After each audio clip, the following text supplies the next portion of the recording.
morning, Dragons. I hope you're having a great day. Let's start with our circle time. Good morning, preschool friends. How are you? Good, good. Good morning, preschool friends. How are you? Good, good. It's time to start our day. We are here to learn and play. Good morning, preschool friends. How are you? Good, good. Let's start with calendar. We are still in the month of April. Let's sing our months of the year song. January, February, March, and April, May, June, July, and August, September, October, November, December. These are the months of the year. And our month is April. Let's see. Yesterday was Tuesday. Tomorrow will be Thursday. Let's sing days of the week to see what day it is today. Sunday, Monday, Tuesday, Wednesday, Thursday, Friday, Saturday. Sunday, Monday, Tuesday, Wednesday, Thursday, Friday, Saturday. Well, it looks to me like because yesterday was Tuesday, tomorrow is Thursday, today is Wednesday. Happy Wednesday. Yesterday was the 28th day of April. Today is the 29th day. Let's count by ones to get to our date.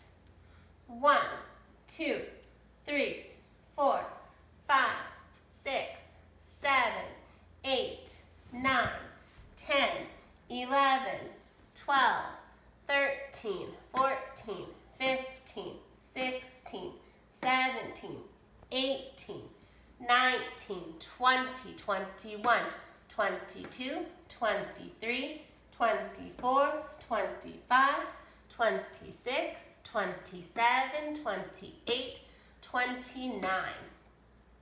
Today is Wednesday, April 29th, 2020. Good job, friends. Let's see. Let's count to 100 by fives. 5, 10, 15, 20, 25, 30, 35, 40, 45, 50, 55, 60, 65, 70, 75, 80, 85, 90, 95, 100. Good counting, friends. Let's count to 100 by tens. 10, 20, 30, 40, 50, 60, 70, 80, 90, 100. Good counting. Our number this week is the number 21. 2, 1 is 21. And our shape is the triangle. Remember, the triangle has 3 sides. Good job, friends. Let's do some letter review. Our letter of the week is the letter V. V. Every letter makes a sound. The V says V, V, V. And there's a picture of a violin, violin. Let's review some letter sounds. T, the letter T. Every letter makes a sound. The T says T, T, T. Z, the letter Z. Every letter makes a sound. The Z says Z, Z, Z. B, the letter B. Every letter makes a sound. The B says B, B, B. F, the letter F. Every letter makes a sound. The F says F, F, F. J, the letter J. Every letter makes a sound. The J says J, J, J. R, the letter R. Every letter makes a sound. The R says R, R, R. L, the letter L. Every letter makes a sound. The L says ooh, ooh, ooh. Good job, friends. I wanted to show you something that I made today that I think you could make at home. I had a lot of Easter eggs left. So I made CVC words, or consonant vowel consonant words. And I put on one side of my egg AT. And AT makes the at sound. So I know that.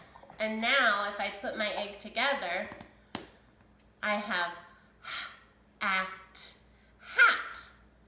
And then I can turn my egg at, mat.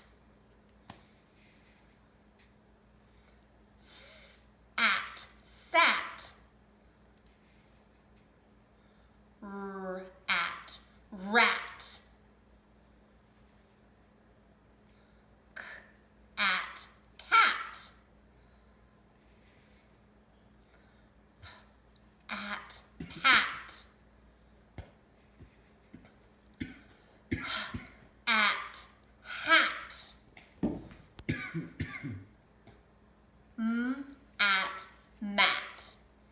So this is something that you could make at home. And I think that you guys could read these words too.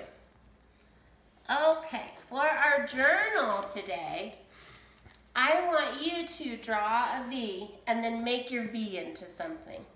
So my V became I drew a V and I made it a vase. And I put flowers inside of my vase. So maybe you could make something with your vase. You could turn it this way and make it a volcano or a mountain.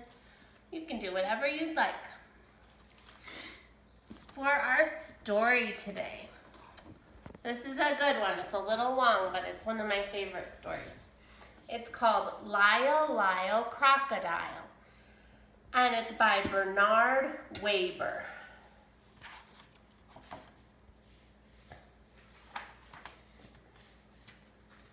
This is the house on East 88th Street. Mr. and Mrs. Prim and their son Joshua live in the house on East 88th Street. So does Lyle. Listen. Swish, swash, splash, swoosh. That's Lyle. Lyle, the crocodile.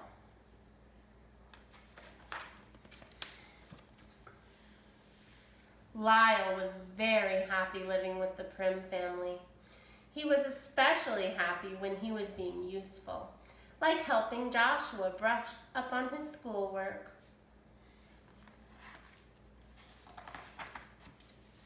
But if Lyle was happy, he was making someone else unhappy, perfectly miserable in fact.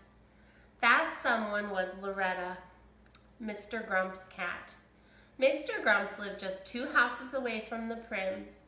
Whenever his cat caught even the slightest glimpse of Lyle, she would fling herself into a nervous fit.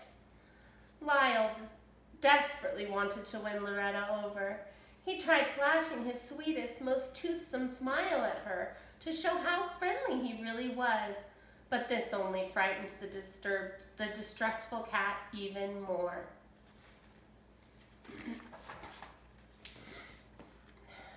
In the end, Mr. Grumps, who was even more excitable than his cat, would burst from the house, shaking an angry fist at Lyle.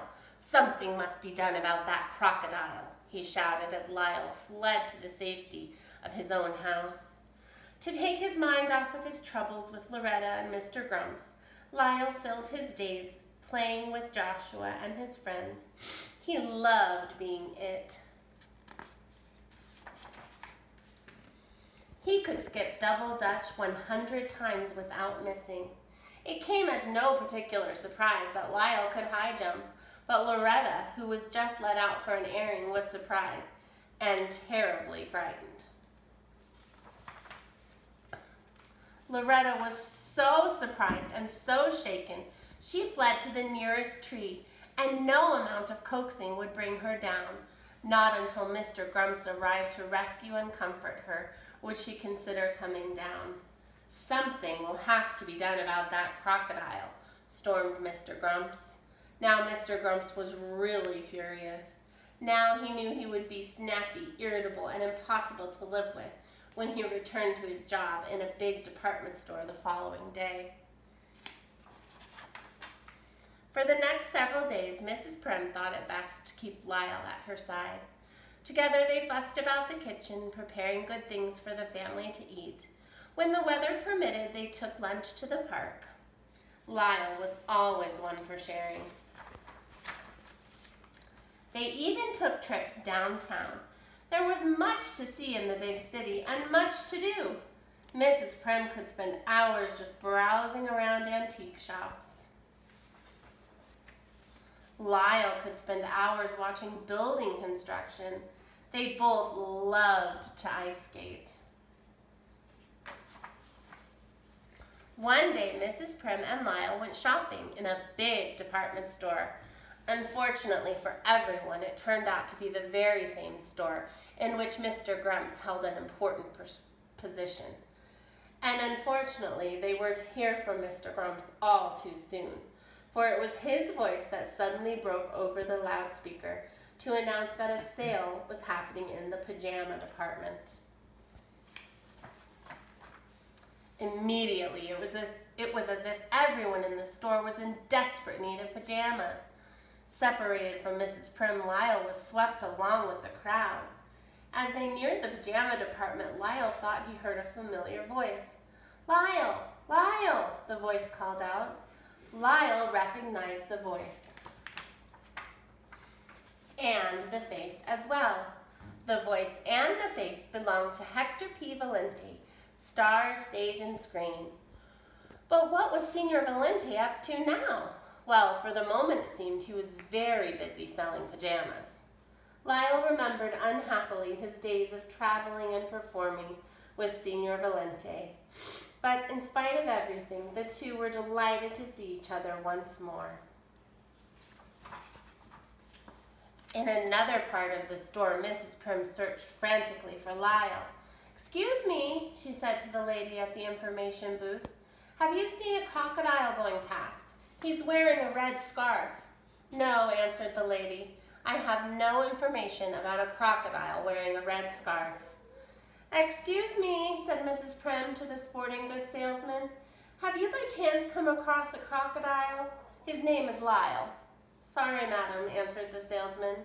"I have not come across any crocodiles named Lyle today." Mrs. Prim grew more and more upset. "Excuse me," she said to the man wearing a white carnation.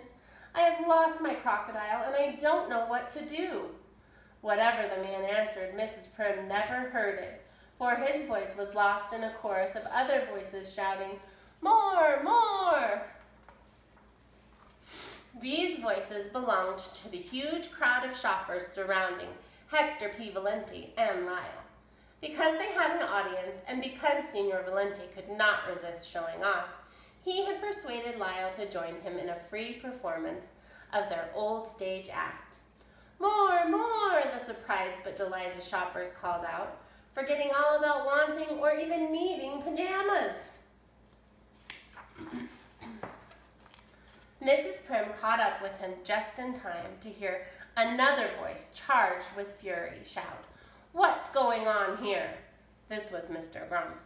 And when Mr. Grumps saw what was really going on, his face turned red, blue, and purple with rage. "Madam," he gasped, "we do not permit crocodiles in this store, you know. Remove him at once. And you, sir," he said, pointing a dagger-like finger at Senor Valente, "you are dismissed. Something will have to be done about that crocodile." Those warning words of Mr. Grumps still rang through their ears as they said goodbye to Senor Valente outside the store. Mr. Grumps at last made good on his threat to do something about that crocodile. The next day he appeared at the Prim's door with papers authorizing Lyle to be committed to the city zoo. "The zoo!" Miss Prim exclaimed miserably. Whatever would Lyle be doing at the zoo? He'll be doing whatever it is normal crocodiles are supposed to be doing, snapped Mr. Grumps, who wasn't being nice about it at all. The Prims examined the papers. They appeared to be in order. There was little they could do, at least for the moment, to prevent Mr. Grumps from putting Lyle in the zoo. Lyle's first night was difficult indeed. Not wanting to seem unsociable, he decided to join the other crocodiles, who were cozily piled up. Just when he thought he had gotten himself comfortable on top, he awakened to find himself crushed at the very bottom. Lyle's restlessness so annoyed the other crocodiles that they all just got up and stomped off in a huff. Lyle was happier during the day when visitors came. He amused everyone with his unusual tricks, and before long he was the biggest attraction at the zoo. Joshua and Mrs. Prim visited regularly, arms laden with games, toys, and the Turkish caviar Lyle so loved. Mrs. Prim did her best to smile and appear cheerful, but she just couldn't hide her concern. "Are you feeling all right, dear?" she would ask. "Are you getting enough rest? Are you making friends with the other crocodiles? Do the lions keep you awake at night? Is the floor too damp? Do the flies pester you?" Lyle shook his head yes or no, depending on the question. He tried to put on a brave face, but Mrs. Prim knew very well he was unhappy and fought back her tears. One night, a new keeper appeared at Lyle's cage. Surprise, surprise! The new keeper turned out to be none other than Hector P. Valenti, star of stage and screen. "Shh," whispered Signor Valenti. "I have come to rescue you." Signor Valenti unlocked the door of the cage, and an astonished Lyle was set free. "You can't go home again," said Signor Valenti. When they had put the zoo behind him, Signor Valenti was bursting with ideas. "We'll put our old act together again," he said. "We'll fly to Australia. They'll love us in Australia." Lyle groaned. The very thought of never seeing the house on East 88th Street again was grim indeed, and too much for him to endure. Signor Valenti read his thoughts and decided Lyle should have one last look at the house on East 88th Street. Approaching the now sleeping street, they were met with smoke. The smoke, they realized in horror, was coming from Mr. Grump's house. While Signor Valenti ran to signal the alarm, Lyle broke into the house and rescued the still sleeping occupants.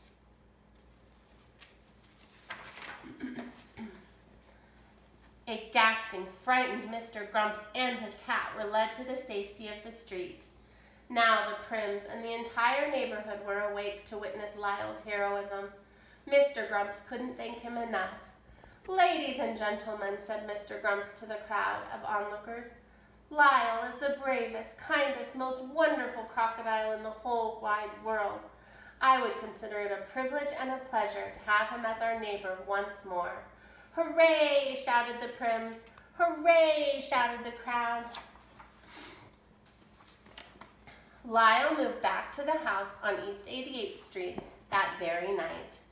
Several days later, a farewell party was given by the Prims for Signor Valenti, who was leaving to seek fortune and adventure in Australia. "Remember," said Mr. Grumps, speaking to Signor Valenti, "should you change your mind about leaving, a job in my store will always be yours, just for the asking. We need people with your kind of talent and ability." Everyone smiled happily. Even Loretta. I love that story because Lyle is such a nice guy and he becomes friends with the cat in the end. I hope you guys have a great day. I'll see you tomorrow.